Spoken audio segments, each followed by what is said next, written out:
The first time I realized my husband thought I was weak, it was subtle. The condescending tone in his laughter, the way he brushed off my opinions as if they were inconsequential, and the way he flaunted his so-called achievements as if to remind me of my place.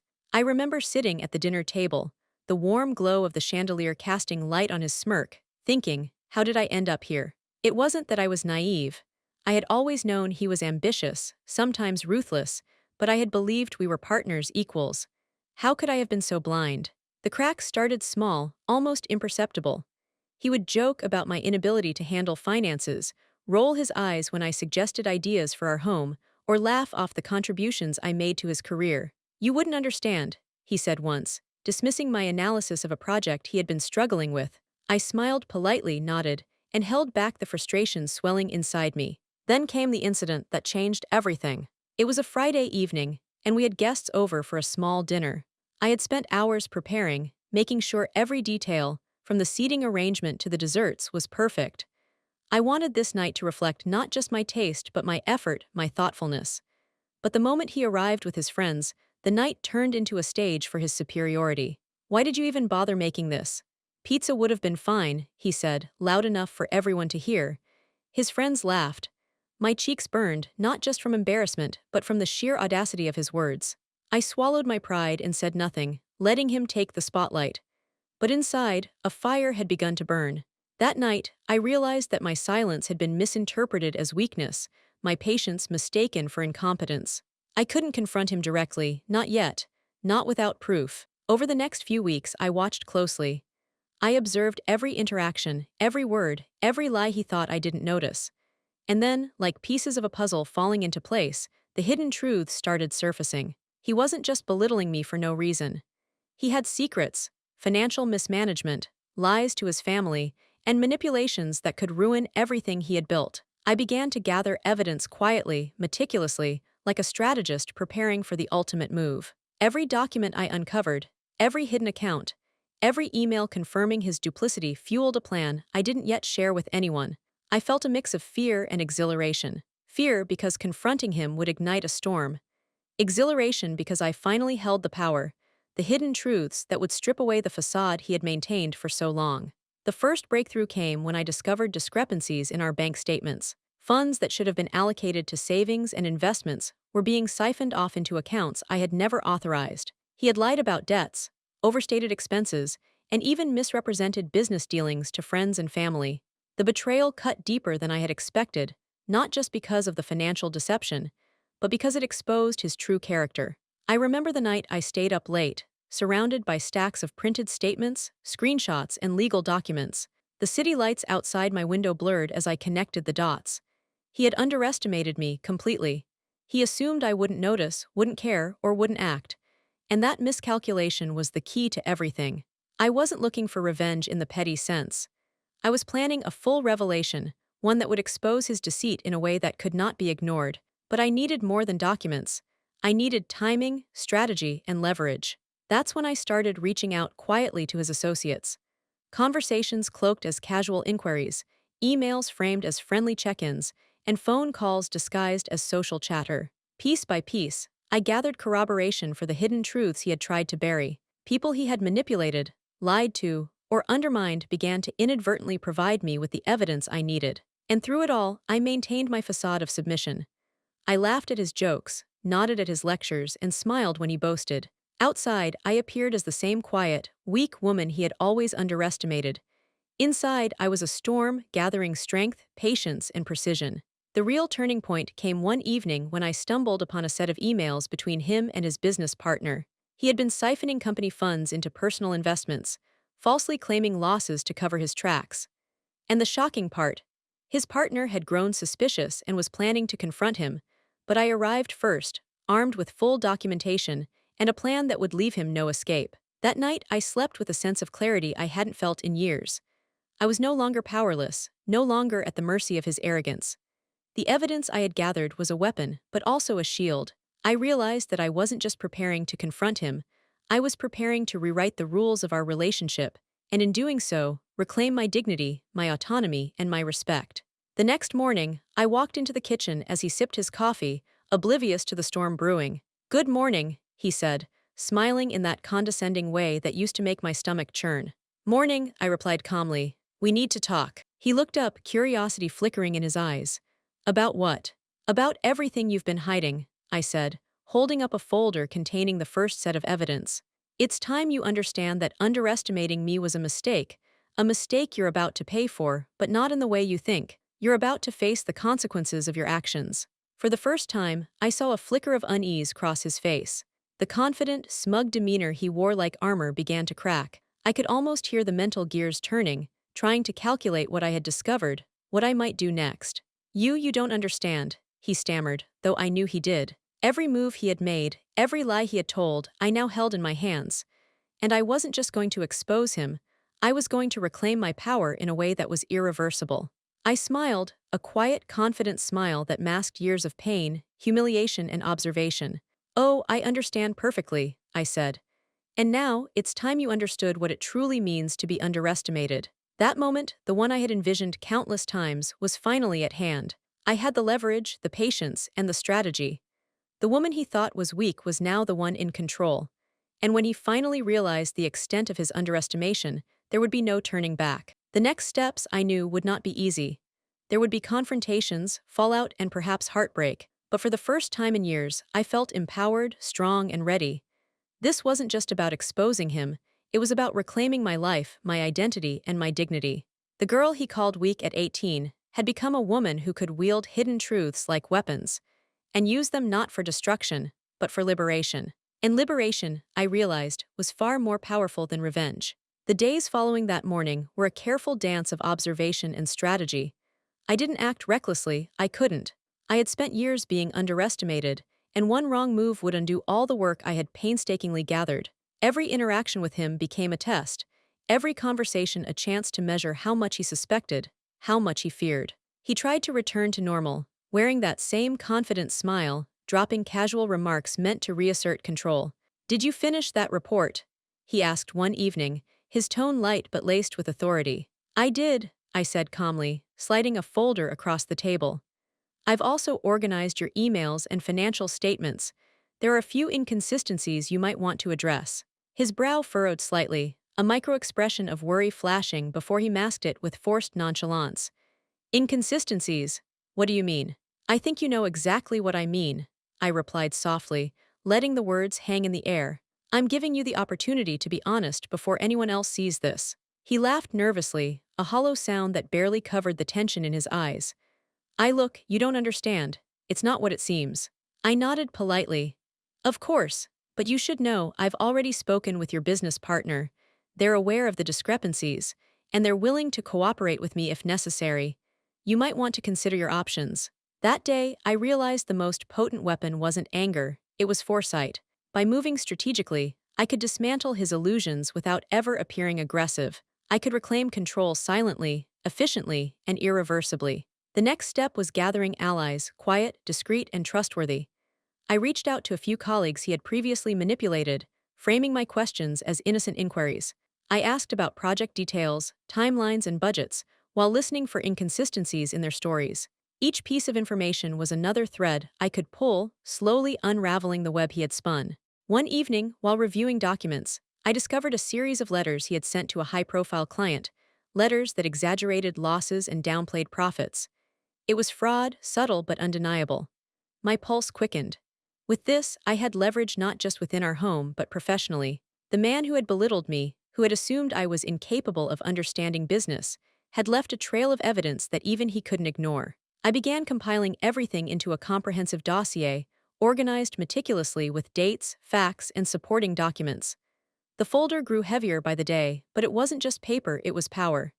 Each page represented years of patience, observation, and restraint. I reminded myself constantly, this wasn't about revenge, it was about justice and reclaiming my life. As the plan unfolded, I started subtly asserting authority at home. I made decisions about finances, household management, and social obligations, presenting them as suggestions initially, then slowly framing them as directives.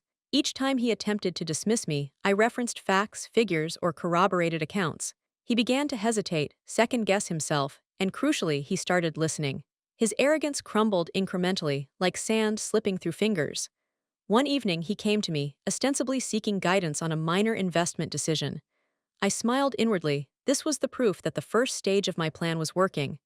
"I'd recommend reviewing these documents first," I said, presenting an analysis I had prepared. His eyes flickered with unease. He didn't need to ask why I had prepared it, he already knew. The tension reached its peak during a weekend dinner with friends. He attempted his usual condescension, a casual jab at my lack of understanding regarding social dynamics. But this time I was ready. Calmly, I presented a summary of the household finances and projected expenses, highlighting errors he had previously claimed were trivial. The room went silent, and I watched his friends' expressions shift from polite smiles to subtle, shocked recognition. He tried to laugh it off, but the effort was pitiful. He realized, finally, that I wasn't the weak, naive woman he had assumed I was. I had prepared, anticipated, and executed a strategy that left him exposed without ever raising my voice. Over the next few weeks, I solidified my control. I created transparent household policies, established checks and balances, and made decisions with the authority of someone who truly understood the inner workings of our lives. He could no longer hide behind charm or intimidation. Every lie, every manipulation, every attempt to belittle me had been documented and accounted for. The most powerful moment came when I presented him with a choice. It was subtle, almost imperceptible, a simple conversation framed as concern. "You can either come clean and work with me, or I can handle this legally and professionally," I said. His eyes widened, and I saw the first flicker of genuine fear. He tried to protest, tried to charm, but I held firm. "You underestimated me for years," I said softly. "I'm not the person you thought you were dealing with. I've learned, observed, and acted. Now it's your turn to adjust or face the consequences." For the first time, I felt an overwhelming sense of liberation. I had not only discovered his secrets, but I had positioned myself in a place of authority, control, and undeniable power. The woman he had mocked was no longer silent. She was a force he could no longer ignore. By the end of the month, the balance of power in our home had shifted entirely. He complied with my directives, hesitated before making decisions, and most importantly, began treating me with the respect he had always denied. Every interaction was a reminder of the strength he had overlooked, the patience he had underestimated, and the resolve that had been quietly building inside me for years. I realized that true empowerment didn't come from confrontation. It came from preparation, observation, and action. By waiting, learning, and acting strategically, I had reclaimed my life without needing to resort to drama or vengeance. The woman he thought was weak had transformed into someone who wielded knowledge, evidence, and strategy as her greatest weapons. And as I watched him struggle to regain composure during another dinner, this time, one in which he spoke cautiously and measured every word, I felt a quiet satisfaction, not triumph over cruelty, but triumph over underestimation. The girl he had dismissed at 18 had become a woman who could hold the weight of truth and wield it with precision. The next chapter, I knew, would be about exposure, revealing the full extent of his duplicity to those who needed to see it. But for now, I relished the control, the calm, and the knowledge that every move I had made had been deliberate, measured, and utterly effective. The woman he had mocked was no longer just surviving, she was thriving, orchestrating a plan that would leave him no choice but to acknowledge the truth. And the truth, I realized with a quiet smile, was far more powerful than any insult, any mockery, or any attempt to diminish me. By the time I stepped into the boardroom that morning, I knew the moment had arrived. The evidence I had painstakingly collected, the subtle manipulations, the quiet observations, it was all leading to this. My husband still believed he had control, still believed I was the quiet, incapable woman he had mocked for years. But the truth was about to become undeniable. I began with calm precision, presenting the discrepancies in the accounts. Charts, emails, and documents were arranged on the table like pieces of a puzzle. He tried to interrupt, tried to spin explanations, but I had anticipated every excuse. Every time he opened his mouth, I had a fact, a record, or a witness ready to counter. His voice faltered, his composure cracking ever so slightly. "I think you'll find the numbers tell a very clear story," I said, letting the silence hang heavy in the room. "Every misreported expense, every siphoned fund, every lie you've told is documented here." His face turned pale, but he tried to mask it. This isn't all accurate," he stammered. I calmly slid the folder toward the senior executives present. "You decide. The evidence is here. You've had years of manipulation and misrepresentation. It's time the truth is recognized." I watched as his carefully crafted world began to crumble. Colleagues whispered among themselves, some nodding in quiet disbelief. His reputation, the one he had meticulously built, was dissolving in real time. He was scrambling, but every move he made only confirmed what I had already known, and what the evidence clearly showed. The next stage of my plan was more delicate. It wasn't just about proving his misdeeds, it was about reclaiming authority and dignity in every corner of our lives. I began notifying clients, investors, and business partners about the discrepancies. I framed the communication professionally, carefully, avoiding personal attacks. Yet the message was clear. I had uncovered mismanagement and deceit that could no longer be ignored. The impact was immediate. Meetings were rescheduled, contracts reviewed, and sudden inquiries poured in from multiple stakeholders. My husband tried to intervene, tried to downplay the situation, but I had prepared for this. Every statement he made was contradicted by documented proof, leaving him increasingly isolated. At home, the dynamic shifted even more profoundly. He had always treated me as invisible in matters of household and social management, dismissing my opinions as irrelevant. Now, every decision he attempted to make was scrutinized, every casual dismissal met with questions he couldn't answer. Slowly, almost imperceptibly, I was becoming the one in control. I didn't stop there. I contacted the bank and financial institutions linked to his secret accounts, providing documentation that proved unauthorized transactions.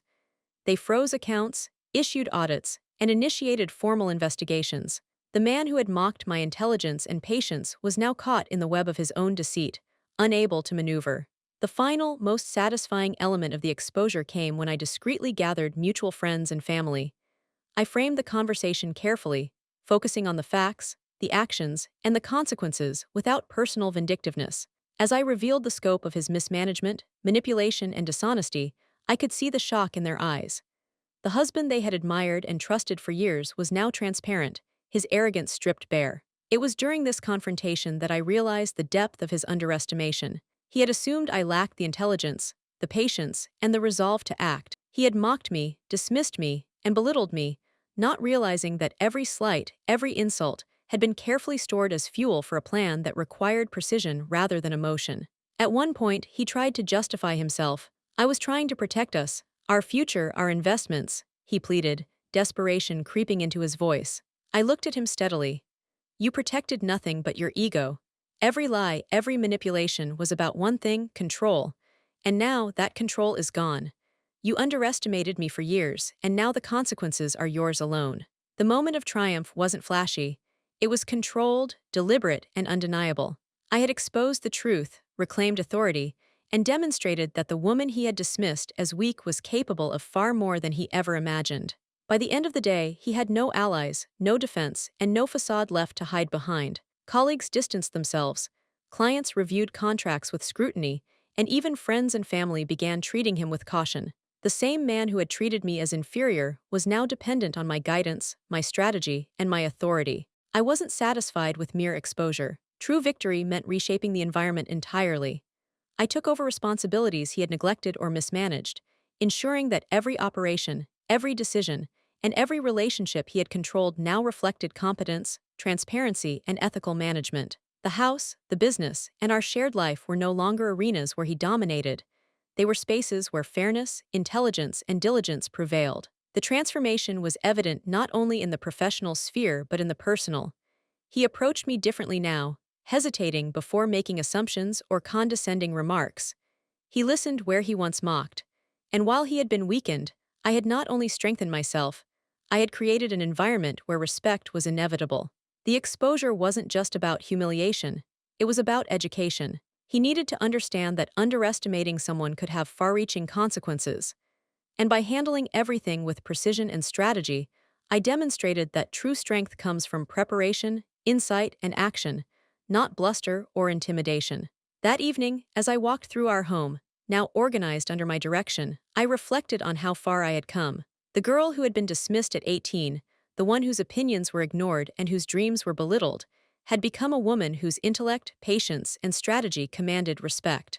The exposure had been successful, but it was also only the beginning. The final step, ensuring that the lessons he learned were permanent, that the respect I had earned could not be undermined, was next. I wasn't done, not by a long shot.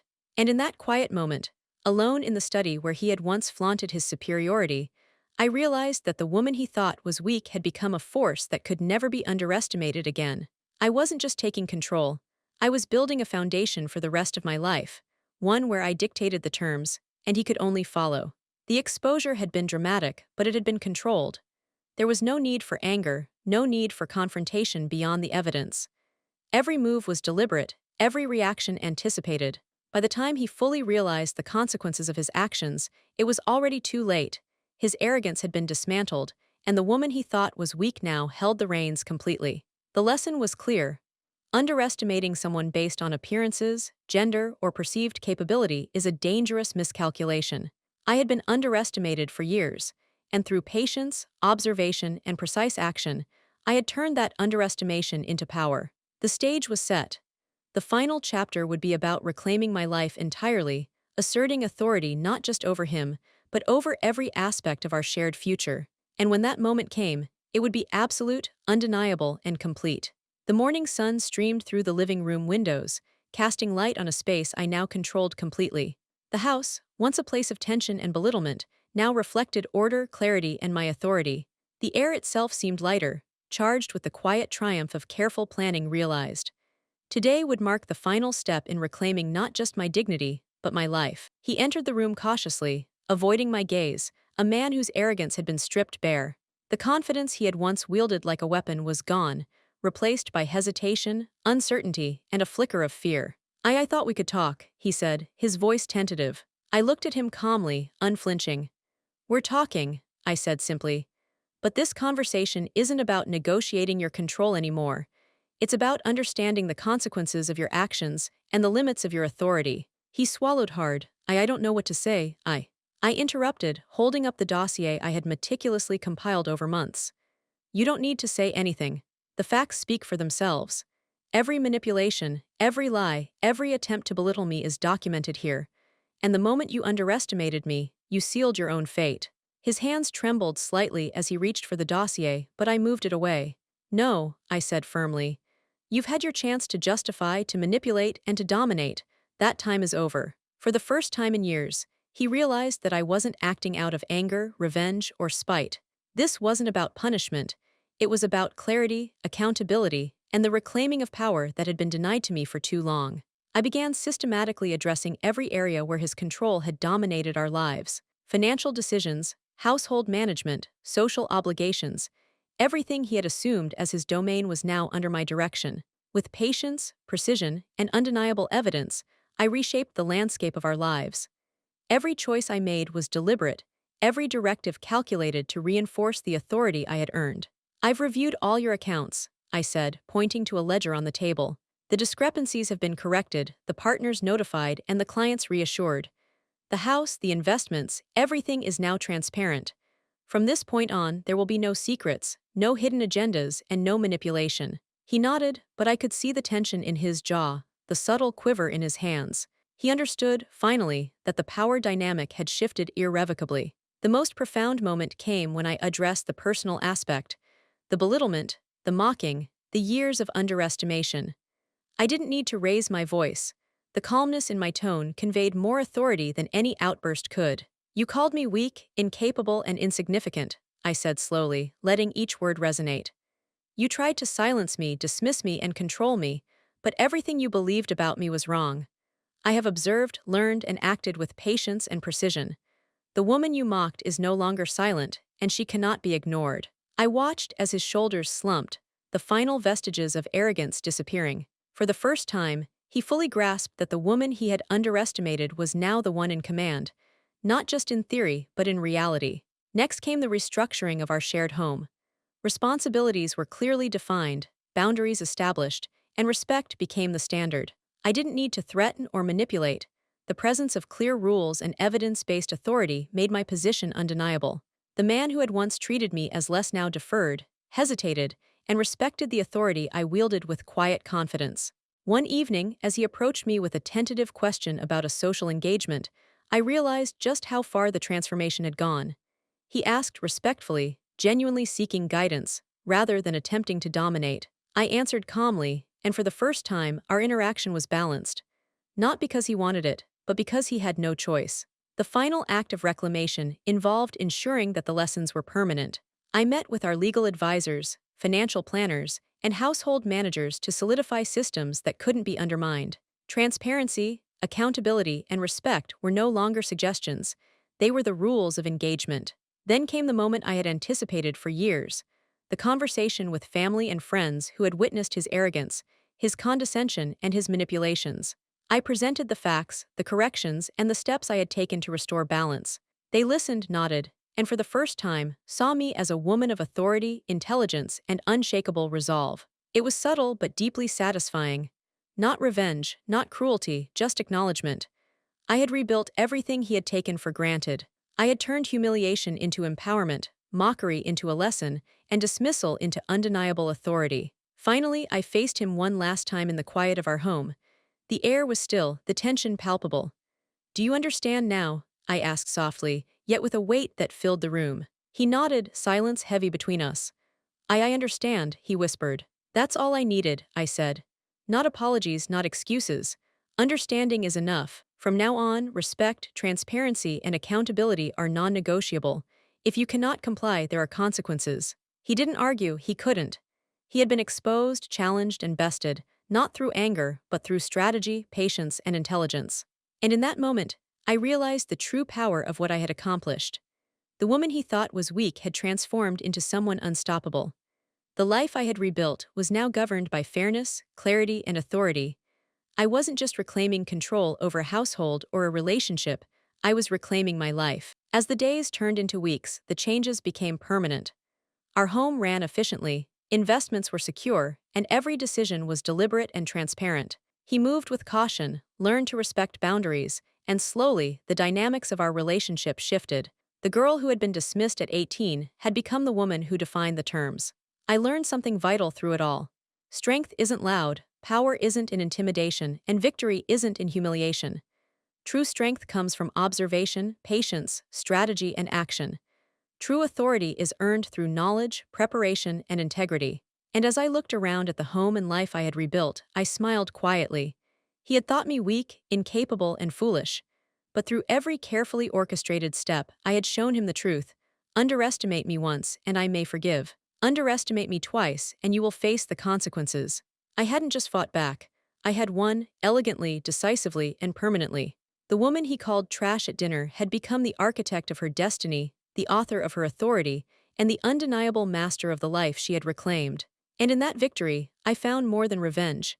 I found freedom, respect, and an unshakable sense of self.